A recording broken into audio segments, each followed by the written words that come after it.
यतजोऽभिशन्ति वेदान्त विज्ञान सुनिश्चितार्था संन्यास योगाद्यदयः शुद्धसत्त्वा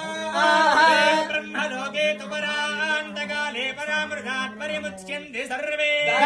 पापम् परमेश्वभूतं यत्पुण्डरीकम् पुरमध्य सद्गुस्थौ तत्रापि दक्रङ्गजनमिलोकस्तस्मिन् यदन्तस्तदुपासितव्यम् यो वेदादौ स्वरः प्रोक्तो वेदान्ते च प्रतिष्ठितः तस्य प्रकृतिलीनस्य यः परः स महेश्वरः नमोऽस्तु सर्पेभ्यो ये के च पृथिवी मनो ये अन्तरिक्षे ये दिविदेभ्यः सर्पेभ्यो नमः वेदो रोचने दिवो ये वा सूर्यस्य रश्मिषो येषामप्सुषतः कृतन्तेभ्यः सर्पेभ्यो नमः यानिशवो यातु धानानाम् ये वा वनस्पतिगुं प्रति ये वा वटेषु फेरते तेभ्यः सर्पेभ्यो नमः इदगुं सर्पेभ्यो हविरस्तु जुष्टौ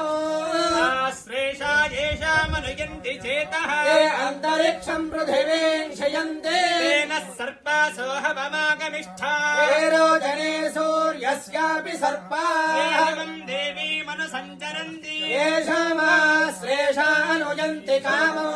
तेभ्यः सर्पेभ्यो मधुमज्जुहोमि निघृष्वैरसमायुतैः कायैर्हरित्वमापन्नैः इन्द्रायाः सहस्रयक अग्निर्बिभ्राष्टिवसनः वायुश्वेतशिखद्रुकः संवत्सरो विशुवर्णैः नित्यास्तेऽनुचरास्तव सुब्रह्मण्योऽगुं सुब्रह्मण्योऽगुं सुब्रह्मण्यो शिखिध्वजाय विद्महे शक्तिहस्ताय धीमहि तन्नः स्कन्दः प्रचोदयात् देव्यै च विद्महे स्कन्दपत्न्यै च धीमहि तन्नो वल्लीनायिका प्रचोदयात् महादेव्यै च विद्महे स्कन्दपत्न्यै च धीमहि तन्नो देवसेना